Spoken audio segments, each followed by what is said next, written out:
It's time to accelerate. Hey friends, this is Andy.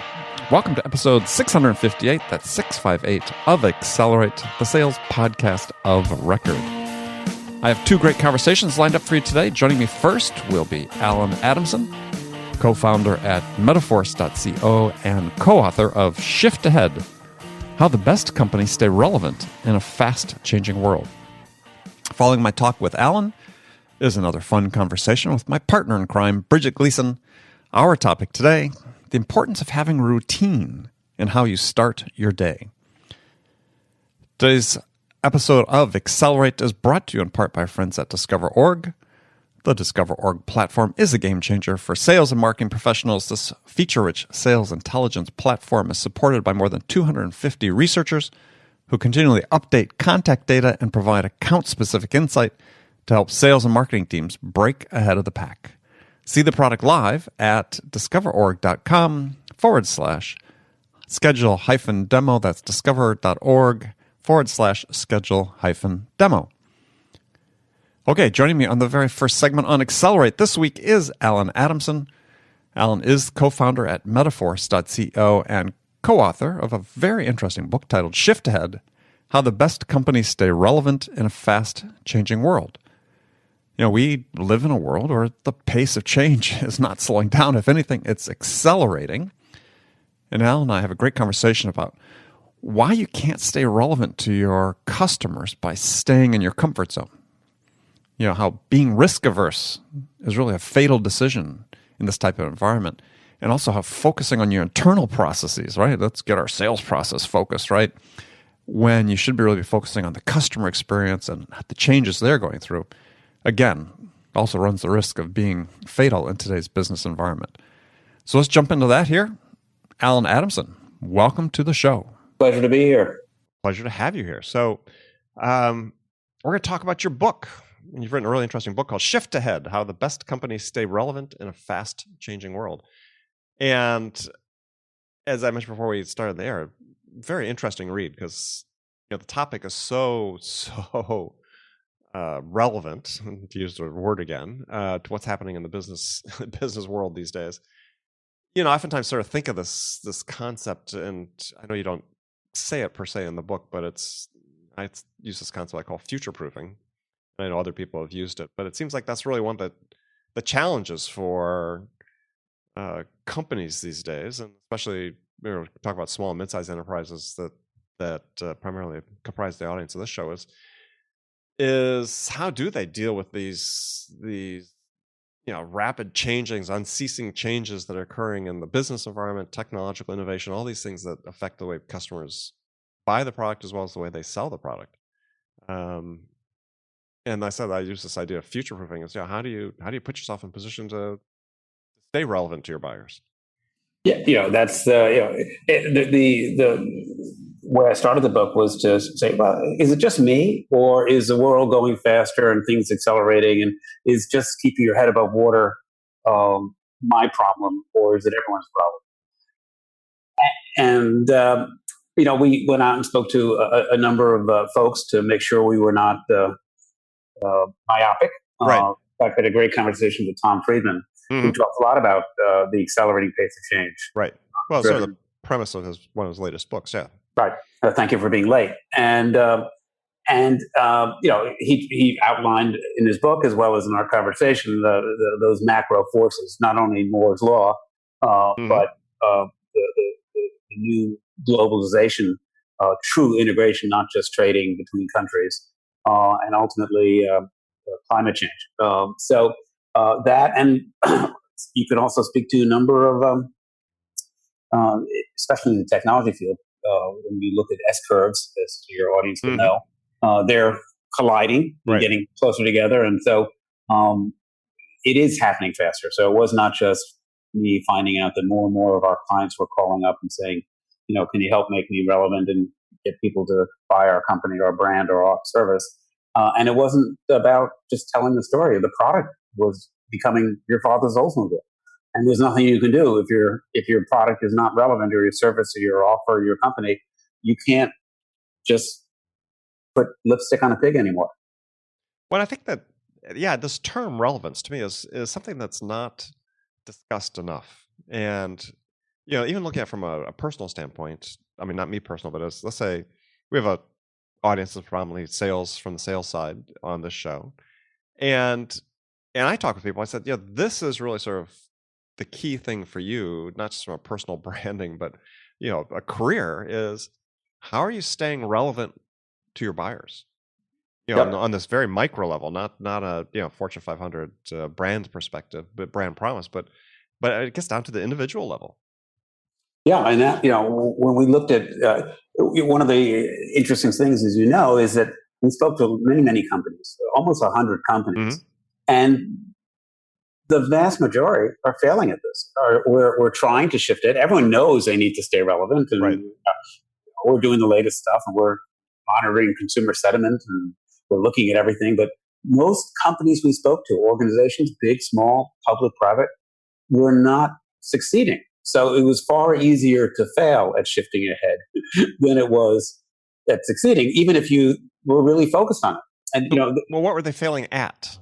There were a couple things. One is there's gravitational issues that affect every business that you just have to be aware of. One of them we categorized as Marty Crane's chair from the old Frasier show, if you remember back that far, another couple generations back. But he just unfortunately passed away. Yeah, that actor, John. Yeah.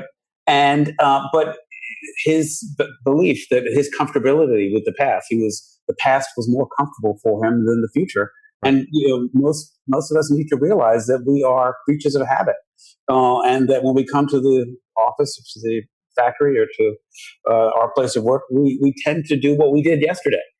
We don't start with a clean sheet of paper. We get into habits. So that's one. The other big one came to me when I was thinking about the title for the book, and actually teaching my son to drive a couple years back, and he gets in the car and he has to, play with all the toys and the electronics and sync his phone to the, everything else. And he's driving and he does a good job. But I tried to explain to him that when I was driving, I had something called a stick shift. And, what was that? You actually had to listen to the motor. You had to pay attention to the road. You had to shift to the right gear if you were around a corner or going up a hill. You were much more aware. And most of the companies, organizations are in autopilot. They're in cruise control. They're just driving along. They're not really paying attention to their surroundings and maybe bopping to the radio. And so those two macro factors about being more comfortable in the past and just, if it ain't broke, don't fix it. We're in cruise control and everything's fine, are your starting points. So most organizations are starting without using an overused sports analog in the end zone. You're not even on the playing field yet. You got to realize just to get into it, you have to fight human nature. Well, it's part of the issue, though, too, that at least in America, that certainly for public companies, there's really short-term mentality. Everybody talks about we're all fixated on quarterly earnings, and companies are oftentimes constrained by that focus from making the type of longer-term investments they need to make. And we see it even in private companies, especially in the tech sector of venture-funded companies, where almost the same emphasis on quarterly growth. Is that part of the issue? Is that so rather than having that's a real barrier. That's a real, when we looked at why many companies and organizations fail, we coined it, not originally, but golden handcuffs. Most companies are so driven to make that quarter that they will struggle to innovate, because anything new by definition is less profitable than what you're currently doing. Almost every major company struggles with, if they try to innovate, the only thing for sure is their profit margin goes down. And Wall Street doesn't like that, which is why in the marketplace you find that lots of the innovation comes from companies like Amazon, where the CEO has most of the share, and they're really not that focused. He's doing well on Wall Street, but Jeff is able to make longer term decisions. He basically ignored Wall Street for the first 15 years they were public, I think. Exactly. Yeah. But not many people have the courage. So, I mean, again, the theme of your book was, okay, change is coming at you so quickly that any mistake you make is magnified by the impact of the fact that you're traveling so quickly. Right. How do you deal with that? And I think that this is a problem that to me is something that's magnified for small, mid-sized enterprises, that they don't have a strategic VP of strategic planning. They don't have the infrastructure and necessarily even the processes to say, we not only have to have a vision for what we need to achieve this year, but we need an 18-month or 3-year vision. Right. And that was another one of, we talked about what's relevant for all organizations, large or small. And it's another barrier that prevents all types of organizations. If the future is an agenda item, you're already in trouble. Because most people say, let's on Thursday at 4:00 we're going to talk about the future, right? Future, and then Thursday at 3:00 comes and something else happens. Customer returns product and let's cancel it. We'll get to that next week. So companies that look at the future as an agenda item are also unlikely to succeed. Companies that had a bit of the old Andy Grove, only the paranoid survive, tended to have a better chance at staying relevant. So what did that look like in terms of, organizational process, if you will, or culture that enabled them to sort of keep that focus where it needed to be on, who's catching, who's gaining on us, and what do we do? It was often the leadership of the company. If the leadership went in or was there and they had a bit of the paranoid, or even one of the success stories we talk about in the book is Marriott. Right. Today, yes, they're still successful, but 10 years ago when Bill Marriott was running the company still, he had a motto which said, "Success is never final." And he constantly pushed the organization just because they had a good quarter or a good year. The only thing for sure is that was last year. Right. And so you need that drive at the top. You cannot shift ahead unless the leadership of the company is looking out at the road ahead, not so much optimizing what's inside today. Yeah, and when we talk about the challenge that comes from public companies, the other thing you said another thing you said that was really interesting. You said it's staying connected to your organizational DNA or staying true to your true north as you shift ahead is critical. So, tell us what you meant by that. It sounds, if you go to any marketing convention or talk, everyone talks about what's your purpose and having a clear sense of that. But there are two pieces. One is if you have a clear purpose, it's usually longer term in nature. And if you stay focused on that, it's like back to the driving analog. If you're looking at the road right in front of your car, right, or if you're looking at the mountain as you ski right in front of the mogul right in front of you, you're not going to be as good a driver or skier than if you're looking down a little further. And the same with leadership in the company. You need to have a sense of why you're there and where you're going in the long term. We had a great conversation with the founder of Conservation International. And he started the organization, huge success after 20 years. But he looked out down the road and said, my mission, my purpose of protecting the environment, protecting species and animals, we're failing. And he said, we need to change our purpose, because our purpose was to protect them, was to put up fences around these hot spot, these endangered areas and species. And he said that that's no longer going to work in the future. We need to not only protect, but we need to embrace the communities around these areas and create a symbiotic system, because we can't build fences high enough to prevent people from coming in and taking the natural resources. We need to redo our purpose. So he was a rare breed of a leader who was able to adjust the purpose and say, we're not only focused on protecting, we need to embrace the ecosystem and the surrounding economic system to get success. So, leaders like that were able to take a longer term look at what they were doing and where they were going. Well, he reconceptualized their mission, if you will. Exactly. And is that what you found is fairly common among companies that successfully shift ahead? Yes, they need to rethink it, get less myopic, or go back to the future. Many organizations lose the plot. We had a number of great conversations. That's so true. Right. A number of great conversations with Sony, And Sony was a brand to me when I was growing up, like Apple is to young people. And when we spoke to the CEO of Sony, he said, we've lost our purpose. Sony used to be, he said, which was true, about giving you goosebumps. Yeah, absolutely. When you heard a Sony product, you got goosebumps. How could they get this sound out of this little box? How could they get a picture on a screen like this? And they went from delivering goosebumps to saying, we'll put the Sony name on shower radios, on clock radios, on on toaster ovens, and all of a sudden they're on 100 products, of which none gave you goosebumps. So in Sony's case, it was we need to get back to our original purpose of, and anything that Sony puts his name on needs to give you goosebumps. Now they're on that journey. I'm not sure if they'll ever get back to that, but at least in that case, it was about getting a clear sense of where the organization needs to go. Well, I think the other thing, though, that ties to, that you talk about in the book, is where a lot of companies lose the focus, is they lose the customer in the mix.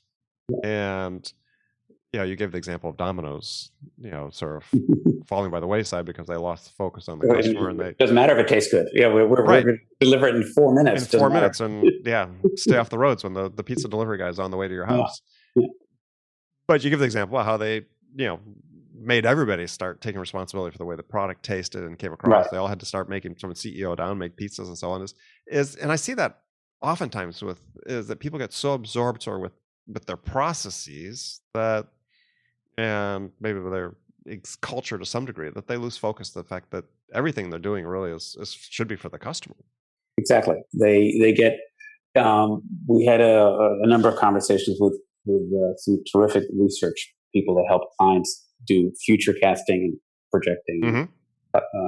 And one of his name is Paco Underhill. He's an anthropologist, but he said, in companies that fail to shift ahead, if you look for the leadership, they are the furthest away from the customer.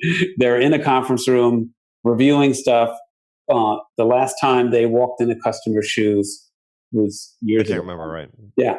And another great book that's out in the marketplace is called The Founder's Mentality. And it's very similar. When you found a company, when you start a company, you go home every day and you walk the store, you talk to people, you show your product to people. You never lose that passion. And if the company loses that passion about constantly staying out of their own bubble and in the marketplace, it's another recipe for trouble or success.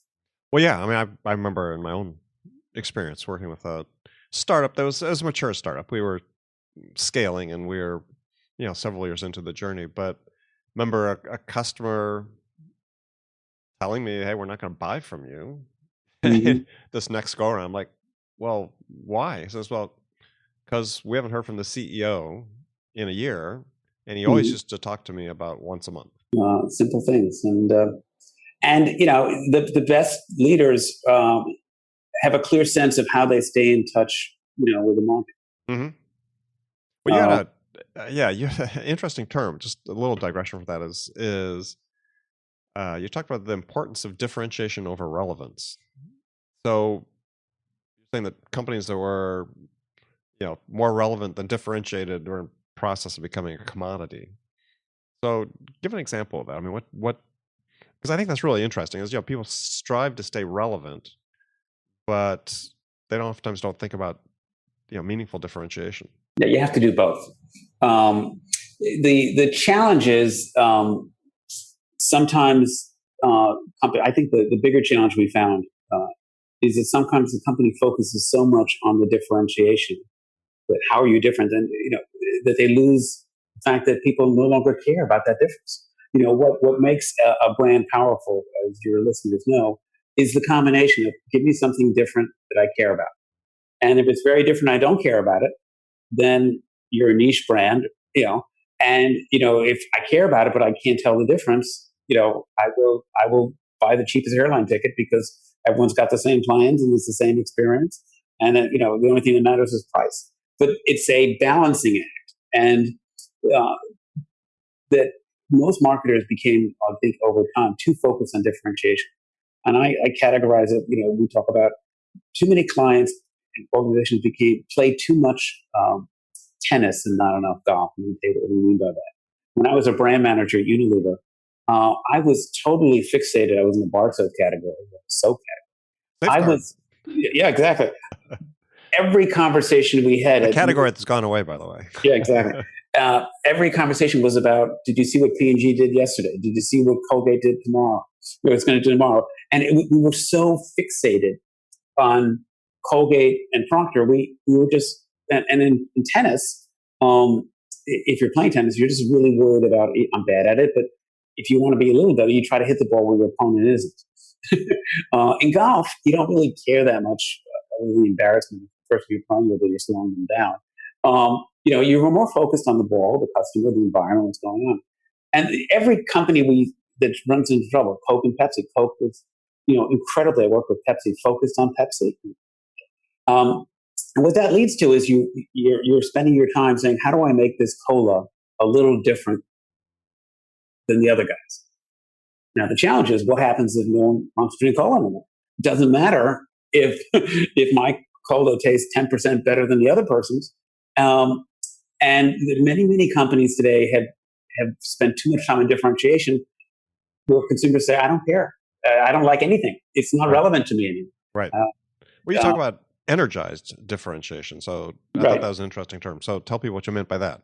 That means that, never one and done. Most companies say, well, here's how we differentiate and we're done. The companies that do better are constantly innovating and differentiating every year a little further. And you get that momentum. Consumers and customers feel that your brand is not standing still. You're always changing. And that leads to a stronger brand than just the one and done brand.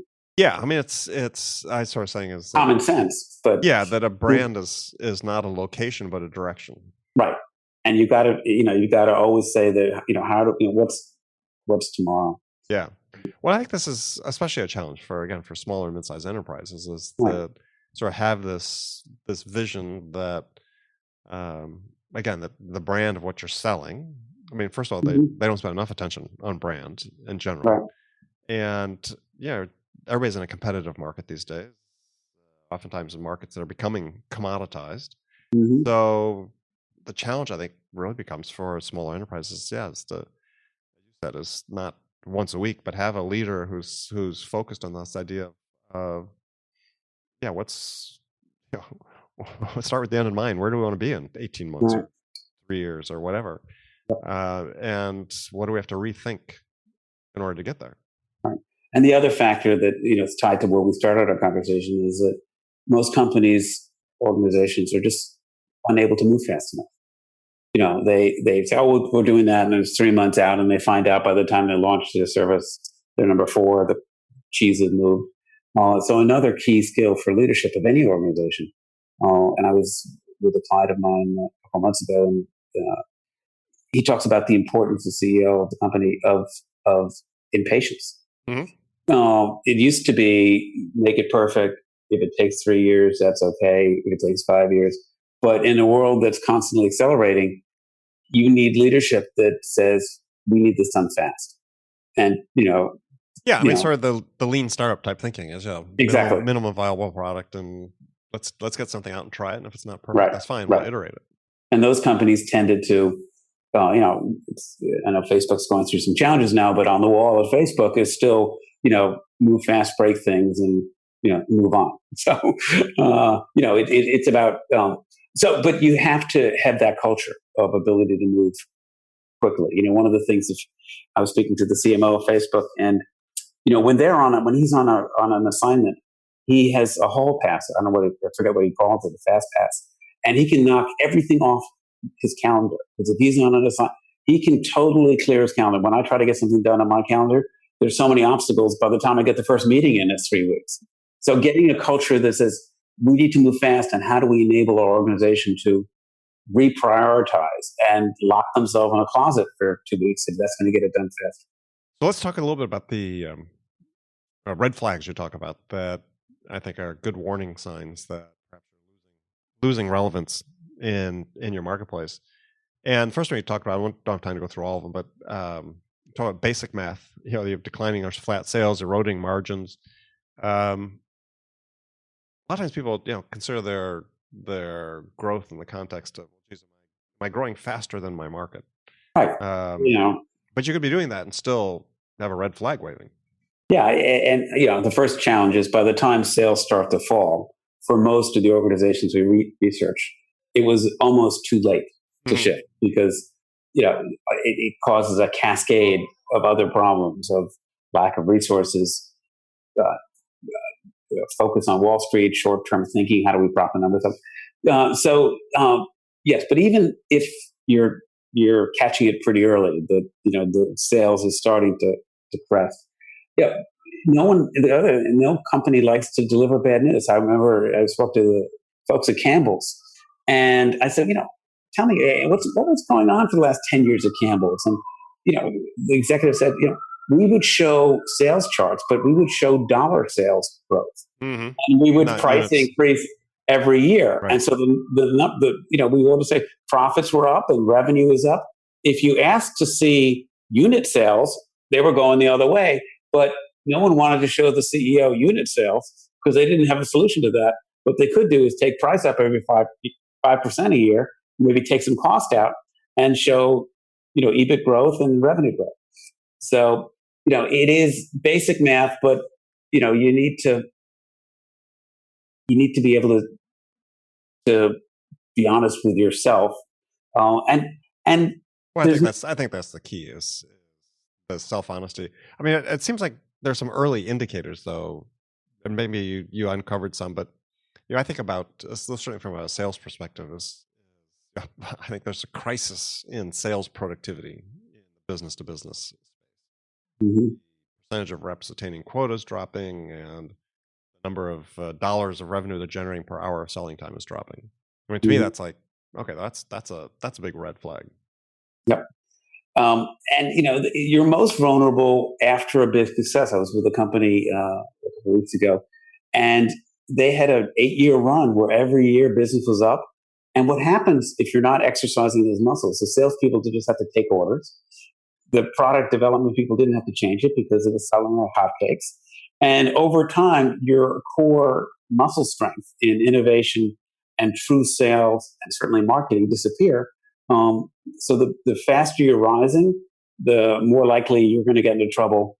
Because invariably, success is never final. But your organization is not skilled in all the basics that if you had less of a home run product and the money was falling in, you would be able to do.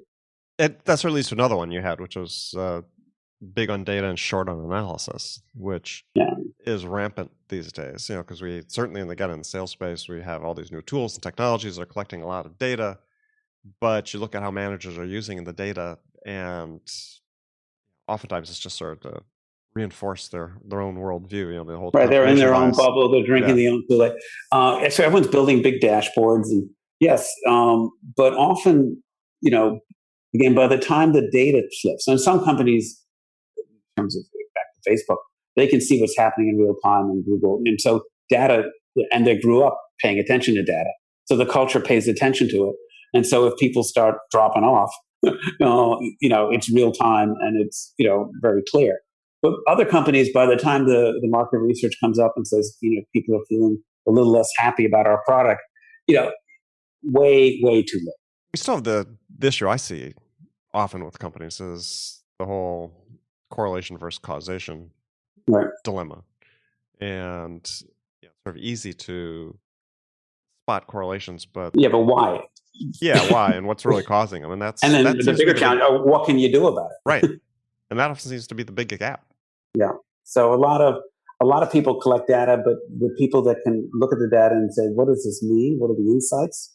Why is this happening?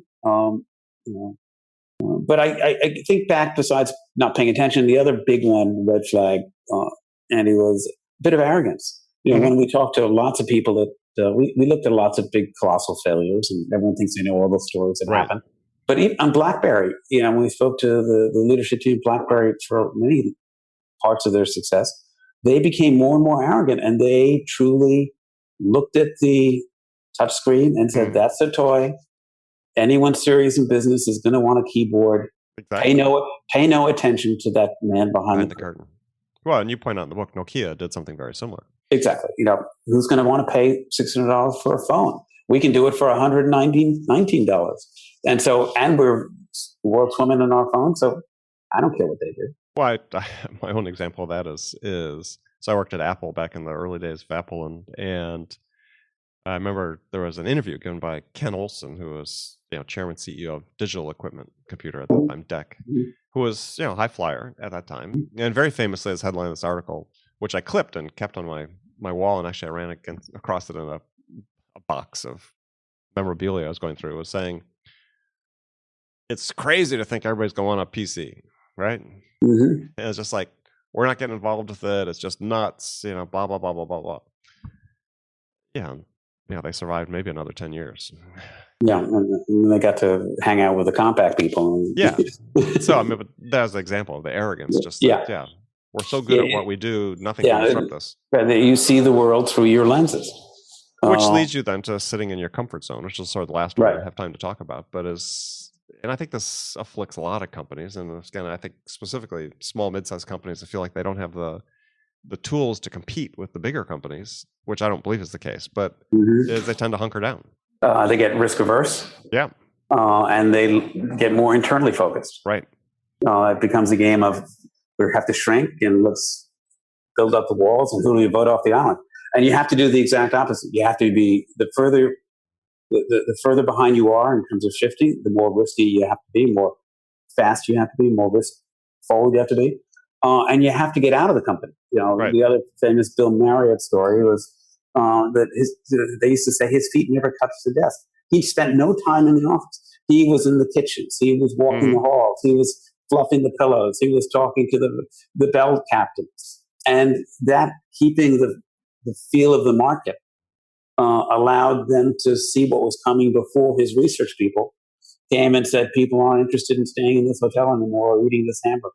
Yeah, I think it's worth sort of wrapping up on that point, because this is really a critical one. I deal with a lot of companies that have sales issues, and there's the CEOs sort of trying to figure out, what the problems are, and I'll ask that question: when was the last time you went out and visited a customer? And walked in their shoes, and flew on the airline. Well, yeah, as I forget who told me this, but somebody said, the answer to a sales problem is never found in the office. What Bill Marriott was doing. Yeah, and they'll do org charts and they'll do performance metrics, and it often means go out with a salesman for a week and see what's going on, or go without the salesperson, which is sometimes more relevant. You don't get the milk run. That's right, and you don't get you're not worried about the customer not being filtered when they're talking to you. Yeah, and this is a lesson I think for all listeners when you think about this, especially if you're a CEO or a sales leader, is what percentage of your time are you spending with your customers? If you're looking about maintaining relevance, a friend who's a CEO of a good-sized public company that does spends a third of his time with customers. And happy customers and unhappy customers. Exactly. Almost as important. The other thing that happens, people just gravitate to the people that see him, and they don't see the people that don't, but they don't push the door and say, why aren't you seeing me anymore? Why aren't you buying anymore? They don't like to hear bad news. Exactly. Yeah. All right, Alan, unfortunately we've run out of time, but great conversation. So tell folks how to learn more about your book and connect with you. They can go to shiftaheadbook.com. There's excerpts there. And I run a firm that's built off helping companies shift ahead. It's called Metaforce. And they can go to metaforce.co. Yeah, you're practically a neighbor here in Manhattan. So, all right. Yeah, urge people to do that. Check out the book. It's really an excellent read, and it's a lot of lessons for companies of all sizes. Thank you, Alan.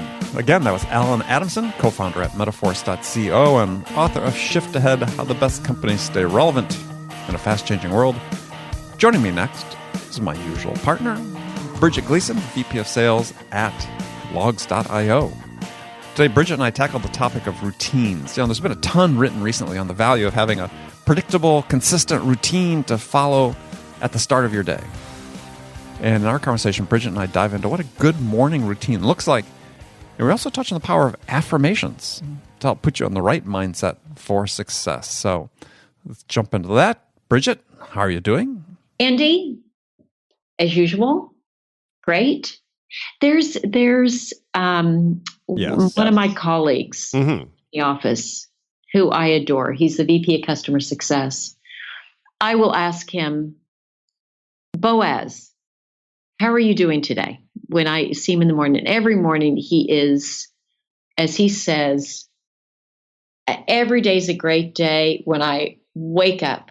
And he has this chant that they do at home where a chant they do as a family. I'm alive. He says, I'm alive, awake, alert, enthusiastic. And so whenever he says, Bridget, how are you doing? I say, Boaz, I'm alive, awake, alert, enthusiastic. So that's when you were asking how I was doing. I started to say, or thought in my mind, I'm alive. I'm awake. Well, first of all, I'm awake. I'm alert. I'm enthusiastic. Yes, at our advanced stage, waking up every morning is a victory in itself. That is a victory in and of itself. You know, one of the things that I appreciate about Boaz is he brings this positivity and energy to the office every day. And there's no underestimating just what that does to a culture and to a company, everything. It's so powerful to bring positivity. And it's so powerful to bring just optimism and up and enthusiasm. It's such a gift. And we sit very close to each other. So I get to sort of feed on that during the day. And it's just such a great energy to have, such an important energy to have. Well, let's dive into that for a little second. So Boaz is doing affirmations when he wakes up. Yeah. And do you have an affirmation? I do them every morning. Any you can share? Well, I do some affirmations and also gratitude. And I set intentions, but they change. Like I don't have the same one that I do. I may pick one.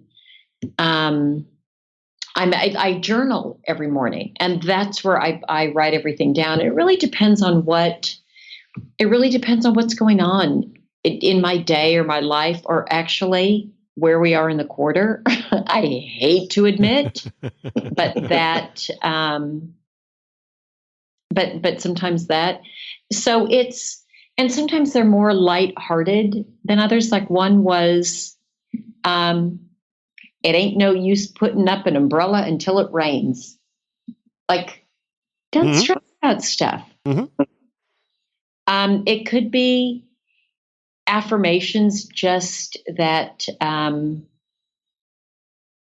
what I'm doing, or they really depend. And then I really try to set an intention. And then I always I spend a lot of time on gratitude, things I'm really grateful for. Which I think is useful. I mean, I'll do that at the end of the day. I don't have an affirmation in the morning. I mean, I sort of go through phases. I guess sometimes I do, but yeah, I always am anxious to get out of bed and start the day. Me too. And while there's occasions I love lying around, lazing around in bed on a lazy weekend or something, but in general, yeah, it's just my mindset. I wake up, I want to go. I want to do something. I want to accomplish something. And that's why I have friends who are starting to talk about retirement and things like that. And I'm like, I'm still writing books and creating podcasts and, new businesses and all this. I just can't, I can't imagine sort of slowing down like that. But I think part of that is just this mindset. When I wake up in the morning, I want to accomplish something. Yeah. And I think that's a gift. And part of it is cultivated for sure. But I think not everybody wakes up. Well, not everybody wakes up. Okay, but let's say we have to wake up. we pass that test. We wake up, our eyes open. Everybody is alert, awake, alert, enthusiastic. I feel like you do. And my family, most people in my family are the same way. Like we just bound out of bed and we're like, let's start the day and get to it. So I think that's I think though, to bring what Boaz brings to the office, I know that he has days because I know him well enough He's to know human. he's human, that there are days when he's not feeling enthusiastic, but he brings enthusiasm. And I think that also is, it lifts the mood, I believe there's been research done into this that shows there's power behind affirmations. I mean, I haven't done a lot of reading on it, but I've done just a little bit here and there. And I always think back to my roommate 1 year in college, actually for a quarter in college, who, on his mirror, they got dressed in front of every morning. Affirmations, little Post-it notes and notes written actually on the mirror and magic marker and so on. And he was diligent, and it was a part of his life. And he ended up being quite successful in life.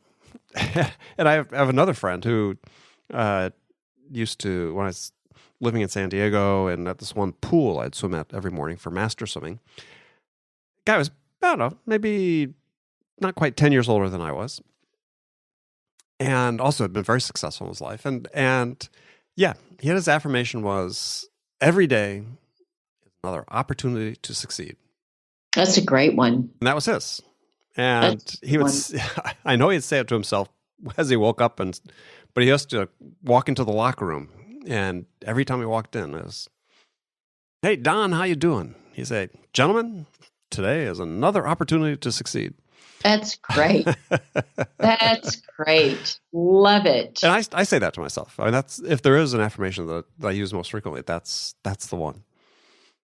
It's very catching. I thought very simple, very catching. And it's absolutely true, right? There's an opportunity in every day. And if we just focus ourselves on taking advantage of it, we can push through. I had, they're at my house in California, so I don't have them handy, but I used to have just a set of cards that were different affirmations every day. And every morning I would just turn over a new card, and that would be the affirmation. I'm sure there are calendars that have that too, but just the affirmation for the day that I would really think about. And I really looked forward to seeing what that was going to be for the day. There were sometimes that I would hang on to one, and I would just say, I'm not ready to go pick another one, but very, very powerful. Yeah, well, a couple weeks ago we had talked about comfort zones, and I think this is what a comfort zone is. What holds people back from trying this whole thing of affirmations.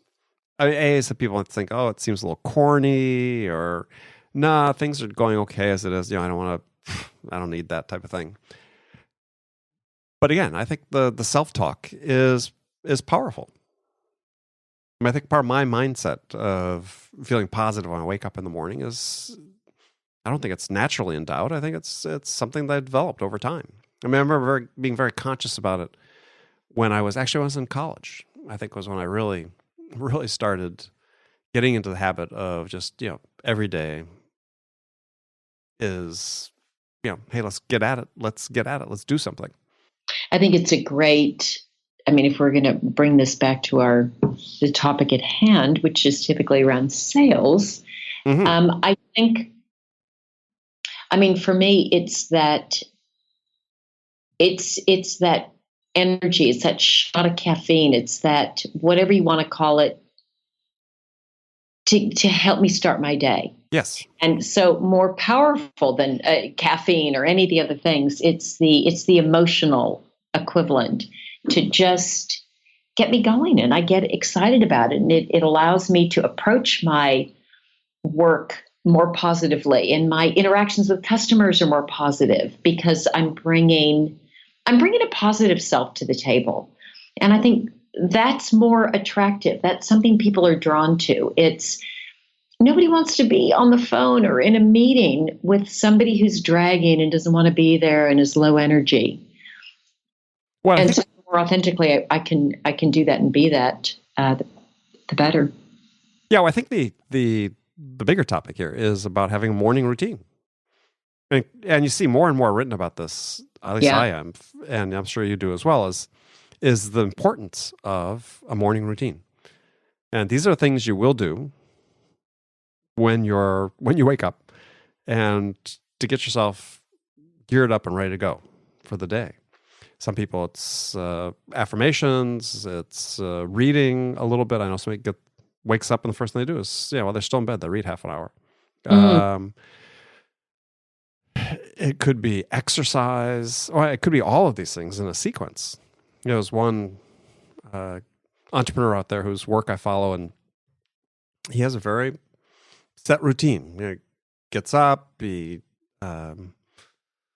think the first thing he does is he reads, not email, but he reads and does, these are all things you're doing for yourself. He has some affirmations, then gets the kids ready, gets them off to school. And then he does this thing where he sends out an email every day to his list. So he goes to a coffee shop like at 9:00 and writes his email. It's done at 10, goes to the office at noon. Well, I think even before he goes to the office, then he gets in a workout. And then he goes to the office. So he gets in a little late, but he's already done some work, but got the kids off. And it's like, that's it. That's his routine.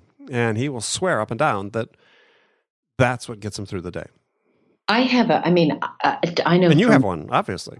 Oh yeah. My routine is super important in the morning. And it's a series of things. It takes me hours, and I can hardly wait to get up in the morning. Like sometimes, and I get up early. I get up around 4. Mm-hmm. And sometimes I'll wake up in the 3s, and I won't let myself get up. I'm like, Bridget, that's not morning. That's nighttime. And I toss and turn, but when it's 4:01, it's like, fine, you can get up now. And my routine is, I don't drink a lot of coffee, but I do have an espresso in the morning, or at 4, maybe in the middle of the night. And definitely in the middle of the night, before you run. Yeah, and I read the New York Times, and I write in my journal. And I go for a run, and then I shower, get dressed, walk to the office. So, I like having a lot of time to be able to spread that out if I want to. So I read too. I read for probably about an hour, and I like to catch up on the news. I like to write in my journal. That's where the affirmations, gratitudes, all that. Run. So it's a really good morning. Such a great morning. I love it. Yeah, it sounds like it. As we mentioned previously, I prefer, mine's not quite as set. I would say most days of the week, I'm going to go out and exercise when I wake up. It's maybe 5 out of 7 or something, but I'll usually exercise at least every day. But yeah, getting up, getting it done, you learn that, especially, the younger people that are listening to this. It's easy enough to exercise in the afternoon before your kids come. But once you get into a relationship and the kids start showing up, you're going to find your afternoon exercise is going to go away. Because if you want to come home and see your kids and spend time with your kids, you're not going to be exercising during that hour. So you're going to learn to be a morning person. For me, that's how I learned to exercise in the morning, is once we start a family. Yeah, the only time I think I exercised in the morning also, but depending on, sometimes kids' routines were a little off. Sometimes I would do it in the afternoon, but I had it like a jogger stroller. So then I would get some extra, again, depending on kids' schedule. But and those are getting fancy these days. I know, again, here we go, back to the olden days. Back to the olden days when the wheels were square and the hard along the road. No, I just remember, being on vacation. I think in Hawaii somewhere, and just marveling at this. I was running, and this one was running the opposite direction with somebody in the jogging stroller. And I was just, as I went by, I was sort of like, wow, those things have gotten fancy. And as it turned out, we ended up meeting on a path that took different loops, and I sort of was coming up behind her, and she decided she needed to make a quick U-turn. Oh dear! Yeah, I went sprawling right over the top of the stroller. Oh dear! Introduced up close and personal to her baby son. You didn't scare him. Her toddler. I don't know. I don't recall. She was mortified, and then as it turned out, unbeknownst to me, we actually were staying in rooms next to each other at the hotel. So, yeah, that's funny. All right, so people, do your affirmations. That's right. If you're going to start somewhere, hey, every day is another opportunity to succeed. That's my favorite. What's yours? That. You want to leave them with that one, or you want to leave them with one of yours? What would I say is, okay, so one of them, maybe I'm just going to give you themes because they change, but one would be, today's just going to be a great day. So just anticipating that things that are going to happen. Oh, one of them that somebody sent me, I have it up at home, is that I'm going to live each day as if the universe is conspiring in my favor. Ooh, like that. Conspiring in my favor. Like that. The universe is conspiring in my favor. And I think about that one a lot, especially when things go wrong. I think, oh my God, look at the universe conspiring in my favor. And they are so creative, I can't even see it. Boy, is the universe amazing, because this does not seem like it's in my favor. But I heard that. And what that said to me, though, is that it's going to present, you got to be alive to opportunity. Oh, yeah. And that I think is a shortcoming that so many of us have in life, is that what we're being presented all the time are opportunities, and we just have to be alive to them. Again, back to our conversation a couple weeks ago, comfort zones. If you're in your comfort zone, you're not ever going to be alive to the possibility of the opportunities that are coming your way. Oh, I love that quote. That's a great one. Keep your eyes open. I honestly, I look online a lot too, and I think, okay, what would be an interesting affirmation that maybe I haven't thought of? So I like that. Treat every day as if the universe is conspiring to help you. Yeah, conspiring in my favor. Conspiring in my favor. Oh, love it. All right, Bridget, we got to jump. That's a great way to leave it. Friends. All right, until next time. Yeah, until next time. Next Wednesday. Wacky Wednesday. Yeah, let's work on that one, okay? Fine. We're working on it. That's your job. All right. Bridget, we'll talk to you then. All right, sounds good. Okay, friends, that was Accelerate for the week. First of all, I want to thank you for joining me, and I want to thank my guests, Alan Adamson and my friend Bridget Gleason. Join me again next week as I welcome Phil Singleton to Accelerate. Sorry, Phil, for botching your name there. Phil is the author of a couple books, including SEO Growth, the ultimate guide for marketers, web designers, and entrepreneurs, and the Small Business Owner's Guide to Local Lead Generation. And of course, no Accelerate would be complete without a conversation with my great friend Bridget. As always, she'll be joining me next week for our weekly conversation. Be sure to join us then. So thanks again to our sponsor, Discover.org, for their ongoing support of Accelerate. Thanks again for joining me, and until next week, good selling, everyone.